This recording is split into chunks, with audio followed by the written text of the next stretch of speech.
Start करते हैं lecture number 16 part A, जो कि हमारा कंपेंसेटर। तो कंपेंसेटर और कंट्रोलर के बीच में बेसिक डिफरेंस हमने पहले ही देख लिया था।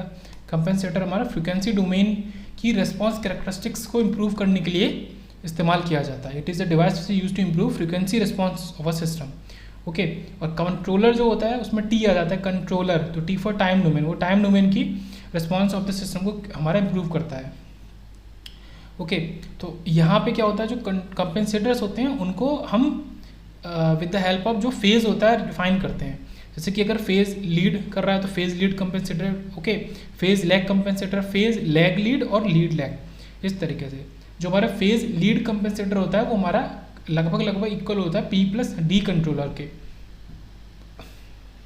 ओके, तो एक चीज़ और यहाँ पे इंपॉर्टेंट है कि जो हमारा P, D और I जो कंट्रोलर होते हैं इंडिविजुअल, तो उनके इक्विवेलेंट कोई भी कंपेंसेटर नहीं होता। कंपेंसेटर को हम जो हमारे कंपोजिट कंट्रोलर होते हैं उन्हीं के इक्विवेलेंट के हिसाब से ही हम बनाते हैं। ओके, मतलब कंपेंसेटर हमारा एक लेवल आगे से पहले से ही स्टार्ट होता है, उसमें कोई बेसिक लेवल नहीं है, ये कहने का मतलब है सीधे सीधे से। तो हमारा जो P प्लस डी कंट्रोलर होता है, D मतलब डेरिवेटिव वाला, तो इसको देखो कैसे याद रखने का तरीका क्या है कि ये आपका डेरिवेटिव वाला कंट्रोलर है, तो D से डेरिवेटिव और D से आपका लीड में D आ जाता है, लीड। ओके, लीड, तो D से डेरिवेटिव और D से लीड। अब आपका क्या बचा, लैग। लैग में फिर उसमें कोई तरीका याद रखने का नहीं है। अगर आपको लीड याद हो गया, डेरिवेटिव और लीड, ठीक है, लीड के एंड में D आ जाता है, तो वो आपको याद हो गया। तो लैग बचा, वो हमारा P प्लस आई बचा उसके लिए, लैग के लिए, तो P प्लस आई कंट्रोलर के इक्विवेलेंट होता है।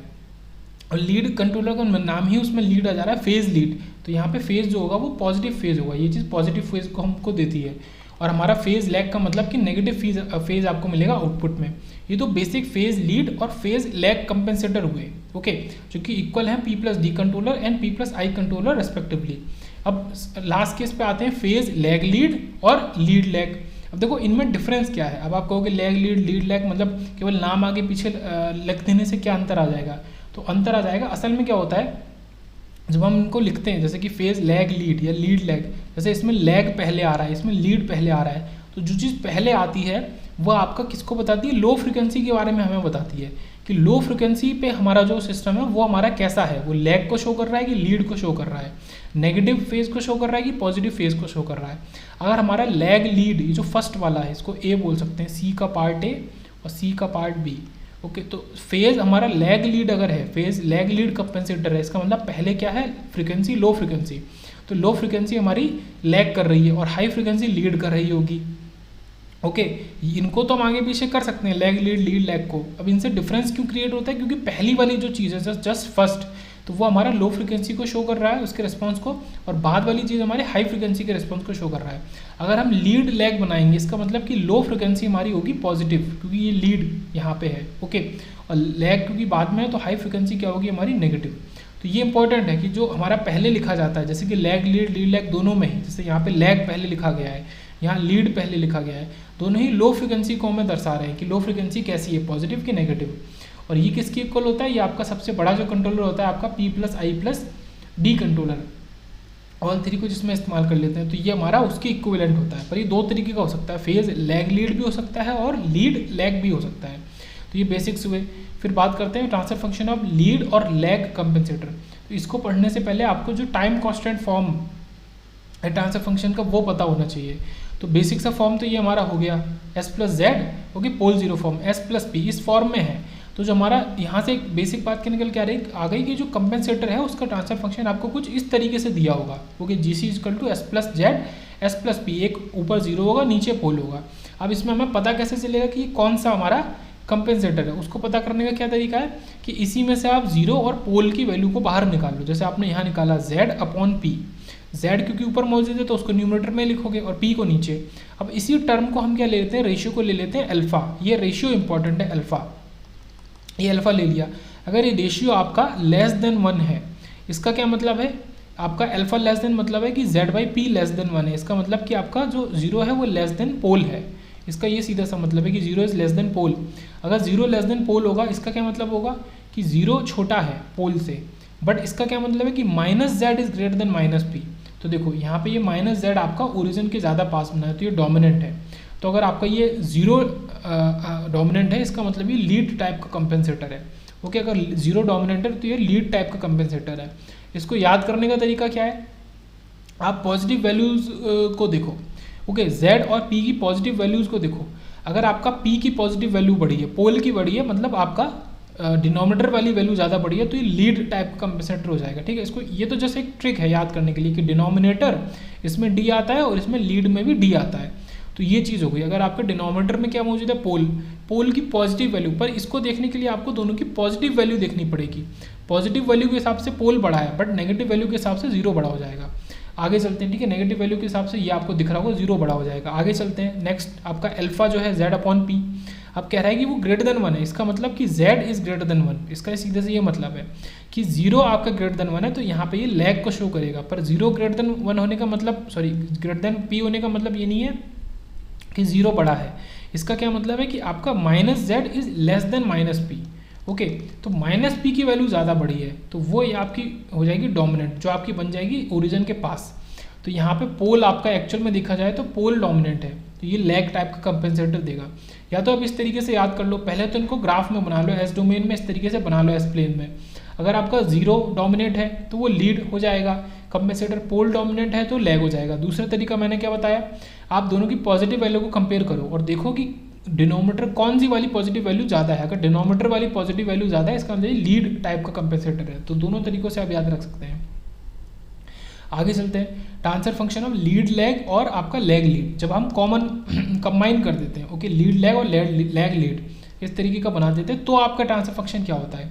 तो देखो, जिसमें मैंने जो बताया कि एक आपका पहले वाला लो फ्रिक्वेंसी को दर्शा रहा हुआ, दूसरा वाला हाई को। तो जब हमने क्या किया, यहाँ पे दो ट्रांसफर फंक्शन को एक साथ लिखा, एक है एस प्लस जेड वन और एस प्लस पी वन, दूसरा है जेड टू और पी टू। अभी जो जेड वन पी वन वाला है, इसका मतलब ये आपका लो फ्रिक्वेंसी वाले रेस्पॉन्स को शो कर रहा है, और बाद वाला हाई फ्रिक्वेंसी वाले रेस्पॉन्स को। तो देखो, दोनों ही इंडिविजुअल आपको जेड बाई पी का रेशियो देंगे। ठीक है, ये एक अल्फा वन हो जाएगा, दूसरा अल्फा टू हो जाएगा। अब आप अल्फा वन और अल्फा टू को देख के बता सकते हैं कि किस तरीके का ये कंपेंसेटर है। अब देखो, यहाँ पे क्या है कि Z one upon P one is less than one है। इसका मतलब क्या है कि आपका Z one is less than P one. इसका मतलब क्या है कि पी वन बड़ा है। अब P1 पॉजिटिव वैल्यू में बढ़ा है, इसका मतलब ये आपका डिनोमीटर वाली चीज़ बढ़ी है, इसका मतलब ये आपका लीड टाइप का कंपेंसेटर हो गया। तो ये तरीका, मैं तो यही तरीका देख रहा हूँ। उसके बाद इधर देखते हैं, यहाँ पे भी सेम चीज़ है कि Z2 upon P2 less than 1 है, दोनों ही लेस देन 1 अगर हैं तो ये भी आपका। तो यहाँ पे क्या है कि दो लीड कंपेंसेटर को आप यूज़ कर रहे हैं। ये जो केस 1 है, इसमें आप दो लीड कंपेंसेटर को यूज़ कर रहे हैं। अब ये Z1 upon P1, Z2 upon P2 कहाँ से निकलेगा, वो यहाँ से निकलेगा, ये जो GC है।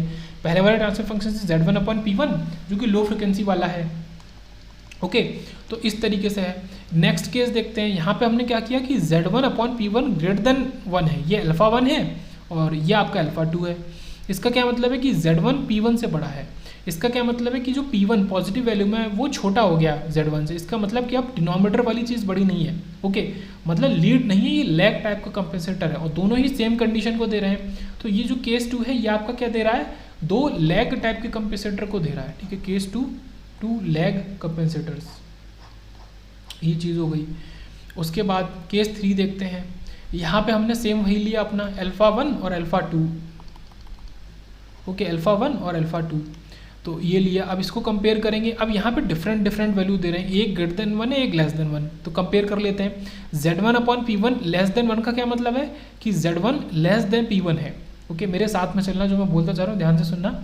Z1 लेस देन P1 है, इसका मतलब P1 बड़ा है। P1 कहाँ मौजूद होता है, डिनोमीटर में। डिनोमीटर बड़ा है मतलब ये लीड टाइप का आपका कंपेंसेटर बन गया। अब दूसरा वाला इसके अपोजिट रेशियो दे रहा है, तो वो ऑटोमेटिकली लैग टाइप का बन गया।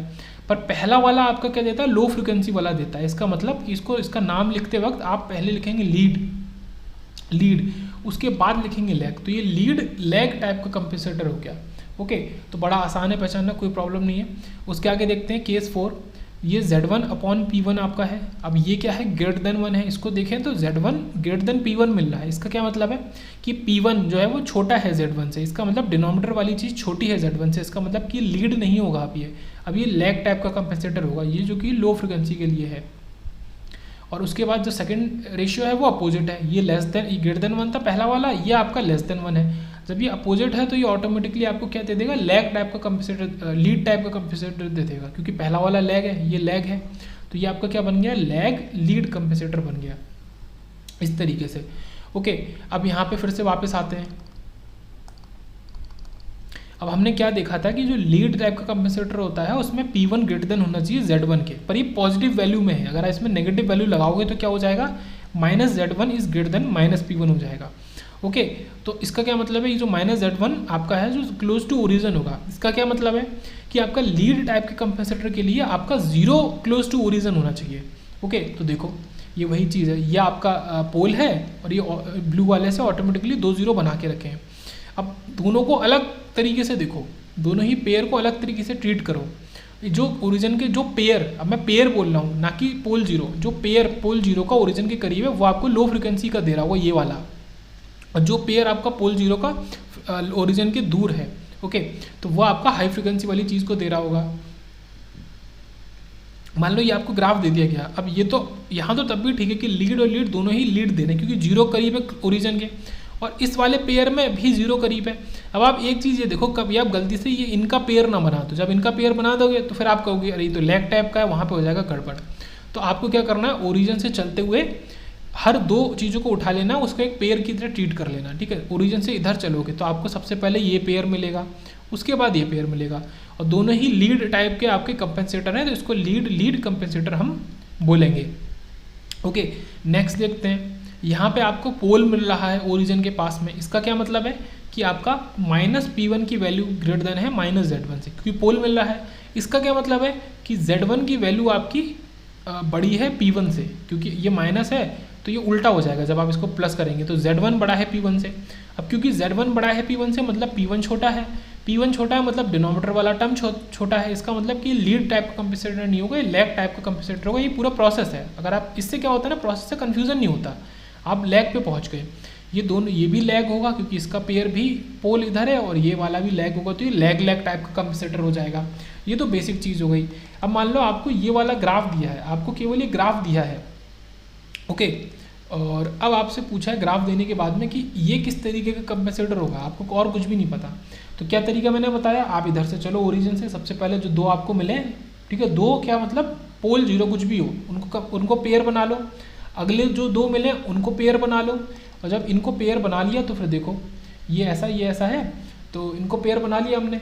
इधर देखो पहले वाले पेयर में आपका जीरो करीब है, मतलब कि -Z1 बड़ा है -P1 से, क्योंकि ये नेगेटिव वैल्यूज होती हैं लेफ्ट साइड में। इसका क्या मतलब है, P1 बड़ा है Z1 से। इसका क्या मतलब है, P1 बड़ा है मतलब डिनोमिनेटर में मौजूद वाली टर्म वाली है, मतलब ये डी टाइप का कंपेंसेटर हो गया। तो ये तरीका है, बाकी तो आप याद भी कर सकते हो कि जीरो ओरिजिन के पास होगा तो क्या होगा, पोल होगा तो क्या होगा। ये मैं एक मेथड की तरह बता रहा हूँ पूरा। ये लीड हो गया। अब जब ये लीड हो गया तो सेकंड वाले को आपको सॉल्व करने की जरूरत नहीं है, ये आपका अपोजिट कॉन्फ़िगरेशन दे रहा है, तो ये लैग हो गया। अब आपको मैंने क्या बताया कि आपका जो ओरिजिन के करीब होता है वो आपका लो फ्रिक्वेंसी वाली चीज़ को बताता है। इसका मतलब जब नाम लिखेंगे तो पहले लीड लिखेंगे और फिर लैग लिखेंगे। तो ये जो थर्ड वाला केस है ये आपका लीड लैग टाइप का कंपेंसेटर हो गया, ओके, इस तरीके से। और फोर्थ वाला जिसके जस्ट अपोजिट कॉन्फ़िगरेशन दे रहा है तो ये आपका लैग लीड टाइप का कॉन्फ़िगरेशन हो गया। तो इस तरीके से हम सॉल्व कर सकते हैं। आगे देखते हैं, अब इन्हीं कंपेंसेटर की टाइम कांस्टेंट फॉर्म के बारे में कुछ देखते हैं। छोटी सी बात कि ये तो आपका पोल जीरो फॉर्म था, इसका टाइम कांस्टेंट फॉर्म बनाना है। उसका क्या मतलब होता है, आपका 1+S_T1 और 1+S_T2 की फॉर्म में आपका होना चाहिए कॉन्फ़िगरेशन, ओके। और इसके S के संग जो भी कोफिशिएंट होगा वही आपका टाइम कांस्टेंट आपको दे देगा। तो देखो अगर मैं Z को कॉमन ले लूँ बाहर, नीचे P को कॉमन ले लूँ तो ये हो जाएगा 1/ZS+1, 1/PS+1, मतलब ये 1+ के फॉर्म में बन गया, ठीक है, 1+ के फॉर्म में बन गए ऊपर नीचे दोनों, ओके। और ये इसके टाइम कांस्टेंट हो गए 1/Z 1/P। और ये जो बाहर आया Z/P यही आपका क्या होता है, अल्फा। ये अल्फा होता है आपका DC गेन। बट एक काफ़ी इंपॉर्टेंट बात है इसको समझने से पहले, जब आप इस तरीके के टाइम कांस्टेंट फॉर्म में किसी कंपेंसेटर की ट्रांसफर फंक्शन को देखेंगे, transfer function of compensator, okay, compensator, तो वहाँ पे आप ये अल्फा को लेने के लिए आप ऊपर वाले अल्फा को नहीं लेंगे, ओके। इसका क्या मतलब है, अल्फा ऊपर भी मौजूद है और ये नीचे भी अल्फा मौजूद ही होगा आपका, ओके, ऊपर भी मौजूद होगा, ये नीचे भी मौजूद होगा। ये जो नीचे TS+1 है इसके कोफिशिएंट में, TS के कोफिशिएंट में अल्फा ऑलरेडी होगा। तो आपको जब चेक करते हैं कि ये हमारा लैग है कि लीड टाइप का, तो आप, फिर मैं रिपीट कर देता हूँ, आपको क्या करना है, चेक करना है इस टाइम कांस्टेंट ट्रांसफर फंक्शन के फॉर्म से कि ये किस तरीके का आपका कंपेंसेटर है, इसके ट्रांसफर फंक्शन से चेक करना है। चेक करने के लिए आपको अल्फा की वैल्यू चेक करनी होती है। अगर अल्फा आपका बड़ा है, ग्रेटर देन 1 है, तो वो लैग टाइप का कंपेंसेटर हो गया, और अगर अल्फा आपका छोटा हो गया तो वो लीड टाइप का कंपेंसेटर हो गया। देखो अल्फा क्या है, Z/P। ये अल्फा वही है जो हम ऊपर भी देख रहे थे, जो हमने क्वेश्चन सॉल्व किया वहाँ पे हमने अल्फा निकाला था Z/P, तो ये वही चीज़ है। ओके, कुछ नया नहीं है, तो Z/P के इक्वल है। अब अल्फा मान लो कि ये ग्रेटर देन 1 है, मान लो, ठीक है। अभी मैंने ये जो नीचे पढ़ा मैंने इसको याद नहीं किया है, मैं एक स्टेप बाय स्टेप प्रोसीजर को अपना रहा हूँ। ये Z/P ग्रेटर देन 1 है, इसका मतलब कि Z ग्रेटर देन P है, इसका मतलब कि P छोटा है, P की पॉजिटिव वैल्यू छोटी है, इसका मतलब कि ये लीड तरीके का डिनोमिनेटर वाली चीज़ छोटी है, इसका मतलब कि लीड तरीके का कंपेंसेटर नहीं हो सकते, लैग तरीके का होगा। अभी देखो इसको वेरीफाई करते हैं कि जब ये अल्फा ग्रेटर देन 1 है तो ये लैग तरीके का ही है। तो देखो ये ट्रिक से भी आप सेम आंसर पे पहुँचोगे जो मैंने बताई, कि आप कंपेयर करो Z और P की वैल्यू को, ओके, वही पॉजिटिव वैल्यू को, और जब ये ग्रेटर देन 1 पे लैग है तो लेस देन 1 पे ये क्या हो जाएगा, लीड टाइप का कंपेंसेटर हो जाएगा। पर मैंने क्या बोला कि आपको अल्फा की जो वैल्यूज ग्रेटर देन 1 और लेस देन 1 चेक करनी है, वो न्यूमरेटर वाली चेक नहीं करनी है, ठीक है। ये जो डीसी गेन है अल्फा, इसको चेक नहीं करना आपको। मान लो ऊपर एक वैल्यू मिल जाए कांस्टेंट, ओके, ऊपर का जो TS+1 है उसके मल्टीप्लीकेशन में, उसको चेक करके निकालोगे तो गलत हो जाएगा। आपको जो नीचे TS है इसका कोफिशिएंट आपको देखना है, ओके। तो ये चीज़ यहाँ पे हो गई। क्वेश्चन देख लेते हैं एक आध, तो उससे और क्लियर हो जाएगा। मान लो आपको इस तरीके का, ये क्या है, टाइम कांस्टेंट फॉर्म है, क्योंकि ये 1+ के फॉर्म में मिला है आपको, ऊपर नीचे दोनों 1+ है। अब आप क्या करो, ये जो ऊपर 10 मौजूद है, मैंने क्या कहा, इसको नहीं लेना है, गलत हो जाएगा वरना, ओके। और ये वाला जो क्वेश्चन है ऊपर वाला और ये जो नीचे वाला क्वेश्चन है, दोनों में यही डिफरेंस, सेम क्वेश्चन है, पर यहाँ पे 0.5 गेन है और वहाँ पे आपका DC गेन 10 था, ओके। बाकी सेम क्वेश्चन है, तो इसलिए देखो सेम आंसर आया दोनों में। तो ये चीज़ वेरीफाई हो जाएगी कि आपको इस 10 को या फिर 0.5 को नहीं लेना है। तो आप क्या करो, आपको T पता कैसे चलेगा, ऊपर से, क्योंकि ऊपर 1+ST होता है, तो ऊपर वाले से पहले आप T निकाल लो, आपका T आ गया 2। अब नीचे क्या होता है, नीचे आपका अल्फा और T और S नीचे ये मौजूद होता है इस तरीके से। इसका मतलब कि S का जो भी कोफिशिएंट होगा वो आपका प्रोडक्ट होगा अल्फा T का। नीचे मौजूद है 4, मतलब अल्फा T = 4 है, मतलब अल्फा क्या है 4/T, और T हमको पता चल गया 2, तो अल्फा 2 आ गया, 2 इज ग्रेटर देन 1। अब ये अल्फा ग्रेटर देन 1 आ गया, मतलब ये लैग टाइप का कंपेंसेटर हो गया, ओके।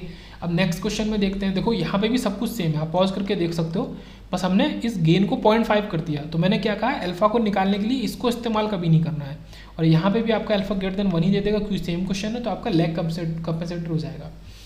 नेक्स्ट आपका है लेक्चर 15C, बट इसके बाद मतलब ये बीच में आ गया है, इसके लिए आपको बोर्ड प्लॉट की ज़रूरत पड़ेगी, ओके।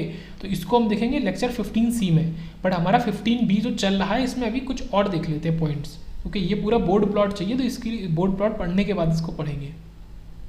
मतलब मैं लेक्चर जब रिकॉर्ड कर रहा हूँ तो पहले मैं कंट्रोलर कैपेसिटर का लेक्चर रिकॉर्ड कर रहा हूँ, बोर्ड प्लॉट का बाद में करूँगा।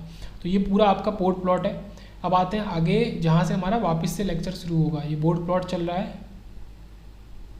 कुछ क्वेश्चंस देख लेते हैं जहाँ पे बोर्ड प्लॉट की आपको ज़रूरत नहीं है, ओके। अब देखो ऊपर जो बोर्ड प्लॉट वाला पार्ट था, तो इसमें क्या था, काफ़ी सारी चीज़ें थी, स्पीड, नॉइज, स्टेबिलिटी, ओमेगा और MR, ये तो सब हम पढ़ चुके हैं। बट इसमें कहीं कहीं PM, phase margin, gain margin, omega GC, gain crossover frequency, ये सब भी मौजूद है जो अभी हमको नहीं पता है। कुछ क्वेश्चंस देख लेते हैं, फिर इस लेक्चर को एंड करते हैं। मान लो कि GH आपको कुछ इस तरीके से दिया है, K S+ टाउ और टाउ Z है, और S+P आपको ये पोल 0 फॉर्म में दिया है। तो इससे आपको सॉल्व करना है, ये चेक करना है ये किस तरीके का कंपेंसेटर है। देखो बहुत आसानी से सॉल्व कर सकते हैं। पहले तो इसकी स्टेबिलिटी चेक करो, QS देखो कैरेक्टरिस्टिक इक्वेशन, तो इसमें क्या कर दो 1+ कर दो, तो ये डिनोमिनेटर वाली चीज़ ऊपर चली जाएगी न्यूमरेटर में, = 0। जब आप इसको बनाओगे तो कुछ इस तरीके से बन जाएगा, S³ PS² KS KZ। इसका मतलब P भी आपका ग्रेटर देन 0 होना चाहिए, नेसेसरी कंडीशन को फुलफिल करने के लिए। K भी ग्रेटर देन 0 होना चाहिए और Z भी ग्रेटर देन 0 होना चाहिए। ये जो Z है ये दोनों ही कांस्टेंट है, ये S⁻0 के कोफिशिएंट है, ओके। तो ये चीज़, अब एक और कंडीशन होती है स्टेबिलिटी के लिए, क्योंकि ये ऑर्डर 3 का आपका ये 3rd ऑर्डर का सिस्टम है, तो आप BC ग्रेटर देन AD से भी स्टेबिलिटी निकाल सकते हैं। मतलब PK जो है वो ग्रेटर देन KZ होना चाहिए। इसका क्या मतलब है कि P ग्रेटर देन Z होना चाहिए। देखो जहाँ पे आपका P और Z का कंपैरिजन आ गया, आपको पता चल गया कि अब आपको पता चलने वाला है कि किस तरीके का कंपेंसेटर है, ओके। तो इसका क्या मतलब है, P ग्रेटर देन Z होना चाहिए। ये पॉजिटिव वैल्यू के लिए हम देख रहे हैं। इससे हमने क्या सीखा था, P कहाँ मौजूद है, डिनोमिनेटर में। डिनोमिनेटर पढ़ा है, मतलब ये लीड, ठीक है, लीड, इसमें D आ गया, ठीक है। डिनोमिनेटर से मैंने इसको जोड़ दिया, लीड टाइप का कंपेंसेटर हो गया, तो आपका डायरेक्ट आंसर मिल गया। ये जो लिखा है Z लेस देन P और Z/P लेस देन 1, ये सबको करने की ज़रूरत ही नहीं है आपको। आगे देखते हैं, यहाँ पे सेम वही चीज़ है। ओके, तो यहाँ पे कंपेयर करेंगे बट यहाँ पे सॉल्व नहीं करेंगे, यहाँ पे डायरेक्ट कंपेयर करेंगे। क्यों? आपको पता है कि जो आपका पोल जीरो फॉर्म है इसमें ऊपर मौजूद है 0 1, इसमें पोल 1, इसके बाद क्या मौजूद है, ये मौजूद है आपका 0 2 और आपका पोल 2। 0 1 और पोल 1 आपको क्या देगा, लो फ्रिक्वेंसी के लिए देगा। और हमने क्या सीखा है कि अगर हमारा P ग्रेटर देन Z है, ठीक है, पॉजिटिव वैल्यू में, मतलब ये S+8 है, असल में 0 की वैल्यू S=-8 है, बट हम माइनस साइनस पे नहीं जाते, हम पॉजिटिव वैल्यू को चेक करते हैं। और हमने रिलेशन सीख लिया कि अगर P ग्रेटर देन Z होगा, इसका मतलब डिनोमिनेटर वाली चीज़ ग्रेटर है, इसका मतलब ये लीड टाइप का आपका कंपेंसेटर होगा। ओके, तो इसी को डायरेक्ट चेक करेंगे। देखो ऊपर 0 है 8 और नीचे पोल है आपका 1। अब आपको देखना है कौन बड़ा है, ठीक है, 0 बड़ा है। जैसे ही 0 बड़ा हो गया मतलब ये लीड नहीं, अब ये लैग टाइप का कंपेंसेटर होगा। देखो ये पहला वाला लैग हो गया।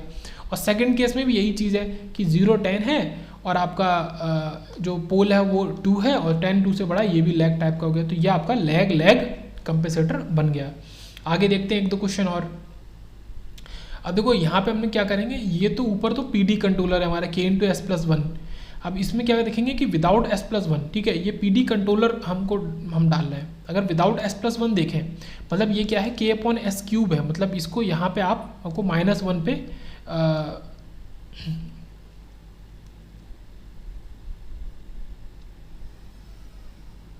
ओके, हाँ देखो ये इन्होंने लिखा है विदाउट S+1, इसका मतलब अभी हम -1 को कंसिडर नहीं करेंगे।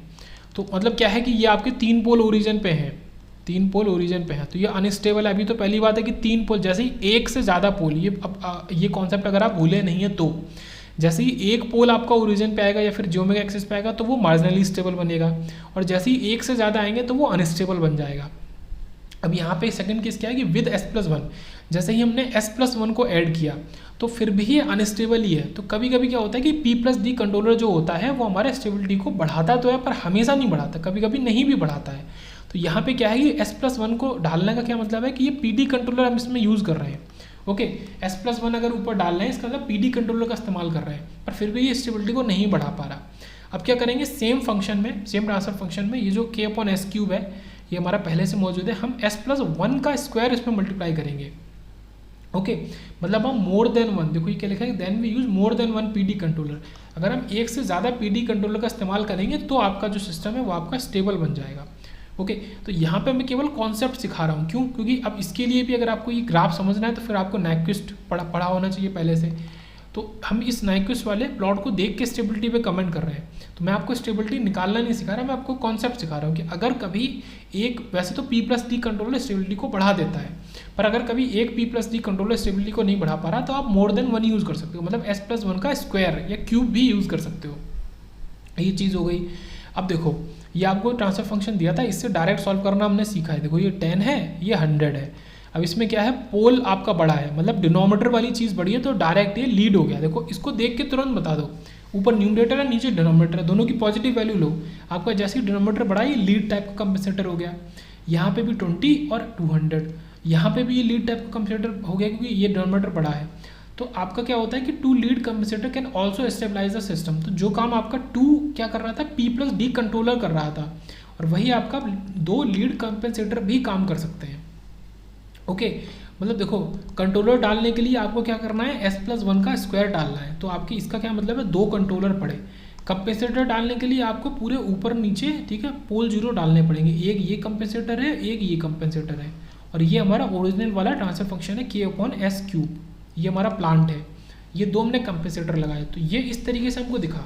तो यहाँ पे बात क्या आता है कि lead compensator gives more stability than lag compensator, but in spite of having lead compensator system में fail to become stable. In such cases multi stage controller compensator are use. तो ये कहना चाह रहे हैं कि लीड कंपेंसेटर यूजुअली आपका मोर stability देते हैं as compare to lag compensator. ठीक है, लैग उतनी नहीं देता, पर फिर भी कभी कभी सिंगल लीड कंपेंसेटर फेल कर जाता है आपको स्टेबिलिटी देने के लिए। तो वहाँ पे हम मल्टी स्टेज कंट्रोलर्स या फिर मल्टी स्टेज कंपेंसेटर का इस्तेमाल कर सकते हैं, जो कि हमने ऊपर के एग्जाम्पल्स में इसमें देखा ही अभी। ओके, लास्ट टॉपिक पे बढ़ते हैं, आपका फिजिकल इम्प्लीमेंटेशन की बात कर लेते हैं, कंपेंसेटर्स के बारे में, कंपेंसेटर्स का फिजिकल इम्प्लीमेंटेशन। ओके, तो कंपेंसेटर मुझे बनाना है, तो सबसे पहले इंडिविजुअल देखो ये जो ये ब्लू वाला हाईलाइट है, ये क्या है, आर और सी आपके किस में लगे हैं, पैरेलल में लगे हैं। पर एक बात बहुत इंपॉर्टेंट है, अगर आप केवल इसको बनाना चाहते हो लीड कंपेंसेटर को, यहाँ तो आप आरसी पैरेलल में ले लो, पर यहाँ पे आपको एक रेजिस्टेंस तो रखना ही रखना पड़ेगा। ओके, आप किसी भी तरीके का कंपेंसेटर बनाओ, बट R2 और R1 तो मौजूद होंगे ही होंगे, बट आप एडिशन किसका कर रहे हो, या तो C1 का या C2 का। अगर आपने केवल C1 का एडिशन कर दिया तो वो आपका लीड कंपेंसेटर बन जाएगा, और अगर आपने केवल C2 का एडिशन कर दिया जहाँ पे C1 मौजूद नहीं है तो वो आपका लैड कंपेंसेटर बन जाएगा। और यहाँ पे क्या है, दोनों को हम एक साथ इस्तेमाल कर रहे हैं, पर उनको हम वैल्यूज़ को ऊपर नीचे कर रहे हैं। जैसे कि हम R1 C1 का जो रेशियो है और R2 C2 ये क्या है, टाइम कॉन्स्टेंट्स है। इन टाइम कॉन्स्टेंट्स की वैल्यू को देख के कमेंट कर रहे हैं कि कौन बड़ा है। ओके, तो यही चीज़ हमने क्या देखा, ब्लू वाला आपका क्या बनाता है, लीड कंपेंसेटर। तो ब्लू वाले का रेशियो क्या है, मल्टीप्लिकेशन R1 C1। अगर R1 C1 ठीक है ये बड़ा है, इनका जो मल्टीप्लिकेशन है वो बड़ा है इनसे R2 C2 से, तो ये लीड कंपेंसेटर बन जाएगा। अगर R2 C2 का जो मल्टीप्लिकेशन है कांस्टेंट वो बड़ा है R1 C1 से, तो ये लैग टाइप का कंपेंसेटर बन जाएगा। तो ये फिजिकल इंप्लीमेंटेशन है, ये कुछ उसी तरीके से जो हमने कंट्रोलर्स का देखा था विद द हेल्प ऑफ ओपैम। ये आपका ओपैम और इनपुट दे रहे हैं इन्वर्टिंग साइड में हम इनपुट दे रहे हैं, ये इन्वर्टिंग साइड है नेगेटिव वाला। ओके, ये इसकी इक्वेशन है जो कि कुछ इस तरीके से आप टाइम कांस्टेंट फॉर्म में लिखोगे। ये आपका आउटपुट अपॉन इनपुट मतलब गेन, और -R2 अपॉन R1 तो आपका आएगा ही आएगा, जो कि हमने क्या देखा था कंट्रोलर में भी आ रहा था। बट यहाँ पे 1+ और 1+, ऊपर R1 C1 और नीचे R2 C2। इसको आप और भी कैसे लिख सकते हैं, -R2 अपॉन R1 ऊपर ST1+1 ऐसे भी लिख सकते हो, नीचे ST2+1 ऐसे भी लिख सकते हो। तो ये कुछ इस तरीके से आपका हो गया। आगे देखते हैं लीड कंपेंसेटर इम्प्लीमेंटेशन। आप देखो इसको हम नेटवर्क के जो हमारे सर्किट्स हैं उनसे देखते हैं कि किस तरीके से हम लीड कंपेंसेटर बना सकते हैं।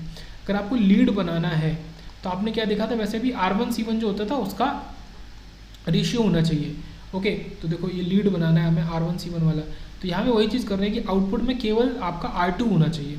ओके, और यहाँ पे आप क्या कर दो, R और C को पैरेलल में ले लो लीड के लिए, और यहाँ ट्रांसफर फंक्शन फिर आप इसको देख सकते हो पॉज करके, ये कोई बड़ी चीज़ नहीं है, आपका टाइम कांस्टेंट है RI × C, इसको RI बोल सकते हो, इनपुट में R है तो ये R2 है इस तरीके से।